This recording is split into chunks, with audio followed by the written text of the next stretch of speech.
शांति। Good morning. 27 जुलाई 2022। मीठे मीठे बाबा की मीठी मीठी मुरली का मीठा मीठा मनन हम सब फरिश्ते मिलकर बाप दादा के साथ करते हैं। बाप दादा संदली पर बैठे हैं और हम सब फरिश्ते बाप दादा के सामने बैठे हैं। बाप दादा दृष्टि दे रहे हैं। अपना वरदानी हाथ मेरे मस्तक पर रखा और मुझे तिलक लगाया समृद्धि का, और सिर पर हाथ रखा और वरदान दिया, बच्चे मास्टर मर्सीफुल भव, मास्टर मर्सीफुल भव। बाबा बोले, आज की मुरली से क्या शिक्षाएं ली? मीठे बाबा, आज आपने हमें बहुत प्यारी प्यारी शिक्षाएं दी। कैसे सेवा करनी है, क्या करना है, सब बताया बाबा आपने। बाबा, आज आपने मीठे बच्चे में कहा, मीठे बच्चे, तुम्हें अब आसुरी अवगुण निकाल ईश्वरीय गुण धारण करने हैं। बाप से अपना 21 जन्मों का स्वराज्य लेना है। बाबा ने दो बात कही, एक तो अवगुण निकालने हैं और फिर ईश्वरीय गुण धारण करने हैं। तो हम एक काम ही शुरू कर दें, दूसरा काम अपने आप खत्म हो जाएगा। जैसे एक किसी गंदी बाल्टी में पानी हो, गंदा पानी, और उसको टैप के नीचे रख दो, नल के नीचे, और पानी चला दो। 5, 7, 10 मिनट बाद वो गंदा पानी बाहर और उसमें साफ पानी ऐसा हो जाएगा आप उसको पी भी सकते हैं। तो ऐसे ही मुझे अवगुण निकालने की मेहनत ना करनी पड़े, बस मैं ईश्वरीय गुणों को अपने अंदर धारण करता जाऊं। और ईश्वरीय गुण क्या है? जो बाबा हमें रोज रोज श्रीमत देते हैं, रोज रोज जो ये 4 पेज का लव लेटर हमारे लिए भेजा है, ये बाबा की श्रीमत है। सवेरे अमृत वेले से लेकर रात सोने तक, और हम सोते भी किस तरीके से हैं, फिर वो रात को जब हम सोएंगे हमारी नींद भी सात्विक होगी, सतोगुणी होगी। तो हम गुण धारण करते जाएं, अवगुण तो अपने आप निकल जाएंगे।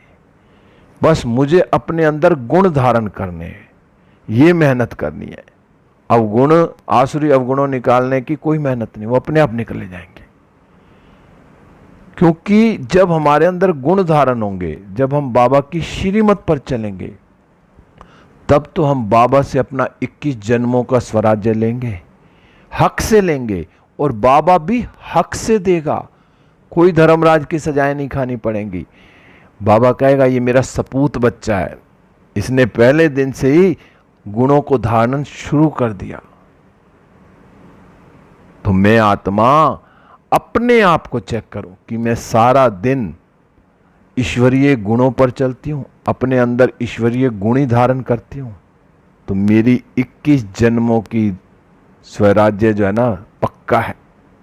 फिर बाबा, आज आपने प्रश्न पूछा, बाप की कौन सी एक्ट चलती है जो तुम बच्चों को भी होनी चाहिए? अब बाबा संगम पर आया है हम बच्चों को ज्ञान योग सिखाने के लिए, पतित से पावन बनाने के लिए, रूहानी सर्विस करते हैं बाबा। तो मैं भी अब बाबा के साथ मिलकर सभी को ज्ञान और योग सिखा रही हूं, पतित से पावन बना रही हूं उनको, हर आत्मा को मैं रूहानी सर्विस कर रही हूं। क्योंकि मेरा धंधा भी अब यही है, क्योंकि मैं कौन हूं? मैं ईश्वरीय औलाद हूं। जो मेरे बाप का बिजनेस, वो मेरा बिजनेस। बाबा ने कहा, कई कई बच्चे ना शरीर छोड़ देते हैं, कोई बच्चे जो बाबा के बच्चे बन के शरीर छोड़ जाते हैं, और फिर जब उनको नया शरीर मिलता है ना, तो फिर वो इसी मेहनत में लग जाते हैं, फिर बाबा की सेवा करने में लग जाते हैं, क्योंकि उनके अंदर संस्कार वही है। तो फिर क्या होगा? दिन प्रतिदिन बाबा कहते हैं तुम्हारी सर्विस बढ़ती जाएगी, बढ़ ही रही है, दिन ब दिन बढ़ ही रही है। ऐसे ऐसे महारथी बच्चे हैं, कैसे कैसे सेवा कर रहे हैं, और कहाँ कहाँ तक अब बच्चे पहुंच गए। फिर बाबा आपने गीत चलाया, ओम नमो शिवाय। फिर बाबा ने कहा ये जो गीत है ना ओम नमो शिवाय, ये शोभता है क्योंकि इसमें जो है ना ऊंचे से ऊंचे शिव बाबा की महिमा है। रुद्र बाबा नहीं, रुद्र बाबा नहीं, शिव बाबा। और शिव बाबा से भी जो प्यार से निकलता है ना, मेरा बाबा। मतलब शिव और रुद्र है एक ही, सही है, लेकिन जो दिल से जब बाप से प्यार हो गया ना, तो बाबा कहने में जो आनंद आता है ना, वो अलग ही बात है। अब शिव बाबा को समझाने के लिए ब्रह्मा बाबा के तन का लॉन लेना है, नहीं तो शिव बाबा समझाए कैसे। तो इस समय शिव बाबा ब्रह्मा तन में आकर हम बच्चों को समझाते हैं, क्योंकि शिव बाबा वह चैतन्य है, सत्य है, ज्ञान का सागर है। अब ज्ञान का सागर है तो जरूर ज्ञान ही तो सुनाएंगे बाबा में। तो बाबा ने कहा अपना परिचय देना भी, ये भी ज्ञान हुआ। तो बाबा ने हमें क्या सिखाया? रचना के आदि मध्य अंत का ज्ञान, अर्थात समझानी देते हैं बाबा में। तो मैं आत्मा शिव बाबा से कितनी समझानी ले रही हूं, कितनी मैं बाबा की श्रीमत पर चल रही हूं, ये मैं अपने आप से पूछूं, अपने आप चेक करूं। बाबा ने कहा ये ज्ञान ना कोई और नहीं दे सकता, क्योंकि जिस ज्ञान से मनुष्य ऊंच से ऊंच पद पाते हैं ना, तो जरूर इनको ऊंच से ऊंच पद देने वाला तो ऊंचे से ऊंचा ही तो होगा। और ऊंचे से ऊंचा पद क्या है? देवी देवताओं का। बाबा कहते हैं अब तुम बच्चे जानते हो। अब हमें बाबा क्या क्या दे रहे हैं? अखंड अटल पवित्रता, सुख शांति संपत्ति ही हमारा ईश्वरीय जन्म सिद्ध अधिकार है, जो फिर से हम ले रहे हैं। बाबा ने कहा जो फिर से ले रहे हैं, कल्प पहले भी लिया था, हमारा अधिकार था, अब फिर से ले रहे हैं।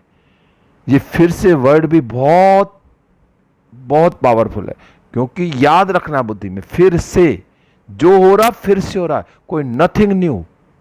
कल्प पहले भी हुआ था, अब फिर हो रहा है। तो ईश्वरीय जन्म सिद्ध अधिकार सुख धाम और आसुरी जन्म सिद्ध अधिकार यह है दुख धाम। अब हम सुख धाम में जाने वाले हैं, और सुख धाम क्या है?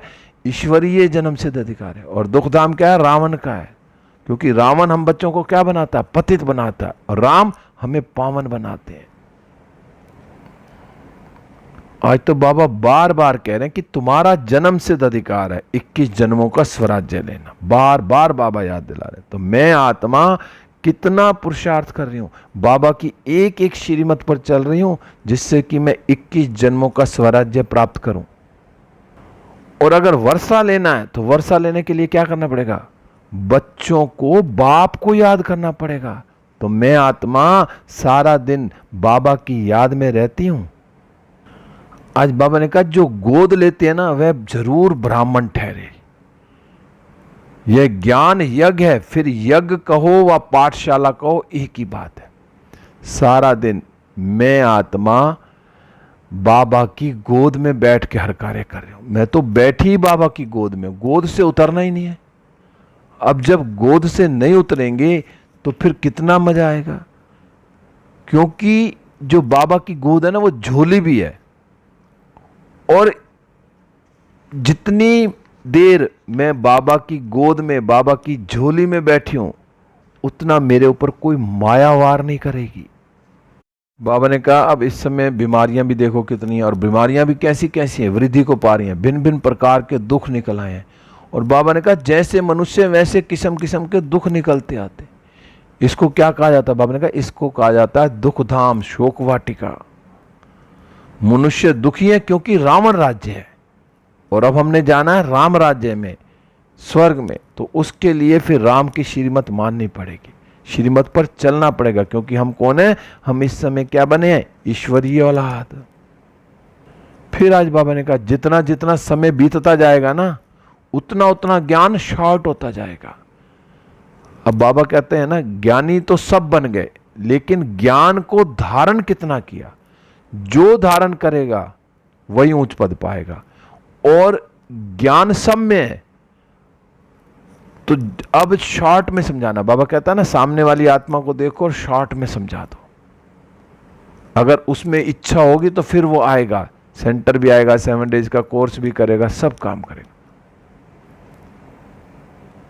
फिर बाबा ने आज कहा कि पवित्र देवता है ना, कभी अपवित्र दुनिया में पैर नहीं रख सकते।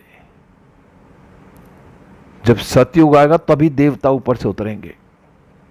हम बच्चे देवता बन के, ऊपर से स्टार आएगा और नीचे आते ही छोटा सा बच्चा कृष्ण रूप में हो जाएगा। बाबा ने कहा तुम लक्ष्मी से धन मांगते हो, परंतु लक्ष्मी कहां से लाएगी? अब लक्ष्मी भी कहां से लाएगी? वो भी शिव बाबा से मांगेगी। तो बाबा ने कहा यहां भी मम्मा बाप से धन लेती है। बाबा ने कहा उनको 4 भुजाएं दिखाते हैं, टांगे तो इतनी देते नहीं है। अब जो 4 भुजा, 8 भुजा, 10 भुजा वाली जो देवी हैं, वो क्या है? वो शक्तियां हैं, उनके अंदर वो गुण है, पावर है, वो दिखाते हैं। और रावण के भी 10 मुख दिखाए तो 20 टांगे दिखानी चाहिए ना, टांग तो 2 ही दिखाते हैं, क्योंकि वो क्या है? 5 विकार स्त्री के, 5 पुरुष के। ऐसे ही देवी देवताओं के जो हाथ दिखाए वो शक्तियां हैं। तो कोई अगर दुनिया में 4 हाथ 4 पैर वाला आ जाए तो कैसे समझेंगे? डर जाएंगे सारे। तो कोई ऐसा नहीं होता, ना सतयुग में ना इस समय। उनके अंदर जितनी शक्तियां बढ़ेंगी, वो चीज शक्तियों का प्रतीक दिखाया है। फिर बाबा ने कहा कि तुम बच्चों की बुद्धि में आता है कि यह दुख धाम है। अब हमें पता है ना कि अभी दुख धाम है, और बाबा कहते हैं फिर तुम सुख धाम स्थापन करने वाले बाप से वर्षा पा रहे हो। अब संगम पर स्वयं परमपिता परमात्मा शिव बाबा से हम क्या पा रहे हैं? सुख धाम का वर्षा पा रहे हैं। हम जीते जी उनके बने हैं। राजा की गोद लेते हैं तो समझते हैं ना हम उनके हैं। पहले भी क्या था? लौकिक, फिर दूसरा भी, पहले भी लौकिक, फिर दूसरा भी लौकिक ही संबंध रहता है, और यहां अलौकिक फिर पारलौकिक हो जाता है। पहले हम लौकिक में रहते हैं, लौकिकों के साथ लौकिक का संबंध, और अब हम जब से बाबा के बने अलौकिक हुए, ब्रह्मा बाबा के साथ हमारा रिश्ता जुड़ा अलौकिक, और उसके बाद हमें शिव बाबा से रिश्ता जुड़ा तो पारलौकिक। क्योंकि अभी हम जानते हैं कि हम क्या बने हैं? हम राम के बने हैं। फिर बाबा ने कहा तुमको ना आत्म अभिमानी बनने में बड़ी मेहनत लगती है। और बाबा क्या राय देते हैं? अब आत्म अभिमानी बनने में बड़ी मेहनत लगती है, तो उसके लिए बाबा राय दे रहे हैं कि हम कितनी जल्दी आत्म अभिमानी बन सकते हैं। तो बाबा ने उसके लिए कहा कि अमृत वेले का समय मशहूर है, उसी समय अपने को आत्मा समझ बाप को याद करते रहो, तो तुम्हारी आत्मा पर जो कट लगी हुई है ना, वह साफ हो जाएगी। क्योंकि यहां क्या, हम बाबा की याद में बैठे हैं। अमृत वेले का समय इतना पावरफुल कि मैं आत्मा ज्योति बिंदु, शिव बाबा ज्योति बिंदु के साथ बैठी हूं, और मेरी सारी जंग उतर रही है। बाबा मेरे को ही स्पेशल टाइम दे रहे हैं, घंटा, 1.5 घंटा, 2 घंटा, 3 बजे से 5 बजे तक, 2 से 5, इतना पावरफुल योग हो जाए कि मेरी सारी जंग उतर गई। मैं शरीर हूं ही नहीं, मैं हूं ही आत्मा। जब वो 3 घंटे प्रैक्टिस होगी तो सारा दिन यही प्रैक्टिस रहेगी।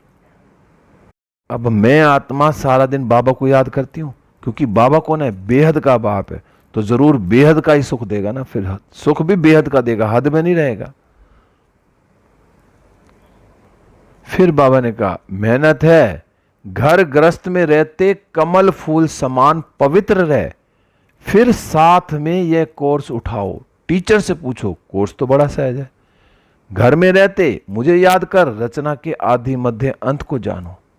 7 दिन का कोर्स करने के बाद फिर कहीं भी रहो, बाबा की मुरली सुनो, चाहे विलायत में रहो, चाहे सेंटर पे जाओ, तो कहीं भी जाओ, 7 दिन कोर्स करने के बाद बाबा की रोज मुरली सुनो, योग करो, अमृत विले करो।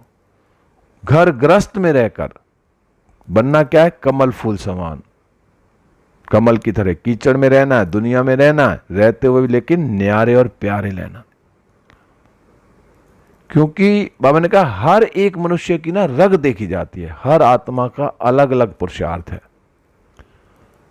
और देखा जाता है कि इनकी लगन बहुत अच्छी है। कई आत्माओं की लगन बड़ी अच्छी होती है, तड़फते हैं हम बाबा का ज्ञान तो सम्मुख सुने, वो तड़फते हैं कि हम बाबा के सामने बैठकर ज्ञान सुने। बाबा ने कहा उनकी जो शक्ल है ना, वातावरण से ही समझ सकते हैं। बाबा ने कहा कई बच्चे ना रग को पूरा ना समझने के कारण अच्छे अच्छे भी फिर चले जाते हैं, कहते हैं 7 रोज टाइम नहीं है। तो मैं आत्मा, जिस दिन मैंने 7 दिन का कोर्स किया उसके बाद मुझ आत्मा ने एक दिन भी क्लास मिस नहीं करी। हां, कहीं इधर उधर बाहर जाना तो भी मुरली खुद पढ़नी है। बाबा ने मुझे कस के पकड़ लिया।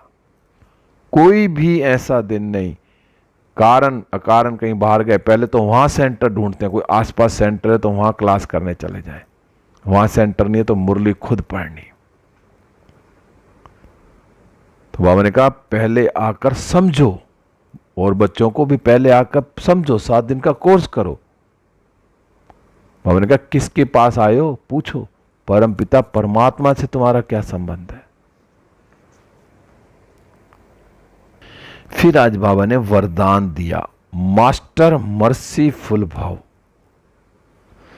बाबा ने कहा शिक्षक बनने के साथ रहम दिल की भावना द्वारा क्षमा करने वाले मास्टर मर्सीफुल भाव।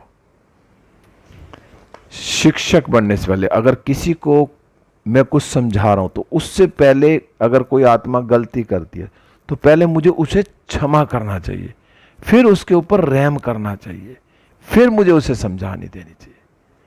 जितना मैं उसे क्षमा करूंगा, जितना उसके ऊपर रहम करूंगा, दया करूंगा, तो वो आत्मा जल्दी समझेगी। बाबा ने बताया सर्व की दुआएं लेनी है ना, तो शिक्षक बनने के साथ साथ मास्टर मर्सीफुल बनो। सबकी दुआएं, दुआओं में बड़ी ताकत है। सारा दिन बस सबका भला करना, सबके प्रति शुभ भावना शुभकामना निकालनी है, सबको क्षमा करना है, तो वो दुआएं देंगे। बाबा ने कहा रहम दिल बन, क्षमा करो, तो यह क्षमा करना ही शिक्षा देना हो जाएगा। अगर मैंने किसी को क्षमा कर दिया तो उस सामने वाली आत्मा उससे भी शिक्षा ले लेगी। बाबा ने कहा सिर्फ शिक्षक नहीं बनना है, क्षमा करना है। इन संस्कारों से ही सबको दुआएं दे सकेंगे। जब हमारे अंदर ये संस्कार होंगे ना, तो हमें इनसे सबको दुआएं देंगे, और जितनी दुआएं देंगे उसके बदले क्या मिलेंगी, दुआएं के बदले दुआएं मिलेंगी। हमने कहा अभी से दुआएं देने के संस्कार पक्के करो, तो आपके जड़ चित्रों से भी दुआएं लेते रहेंगे। देखो मंदिरों में भी अब जाती हैं आत्माएं, तो क्या करती हैं, सामने खड़े होकर क्या लेती हैं, उनको महसूस होता है कि मुझे कुछ मिल रहा है। वो दुआएं लेने गई हैं कि मैं भगवान से आशीर्वाद लेने जा रहा हूं। वो भगवान समझते हैं मूर्तियों को, और वो जड़ चित्र कौन है, हम ही हैं, देवी देवता। तो बाबा ने कहा इसके लिए हर कदम श्रीमत प्रमाण चलते हुए दुआओं का खजाना भरपूर कर लो।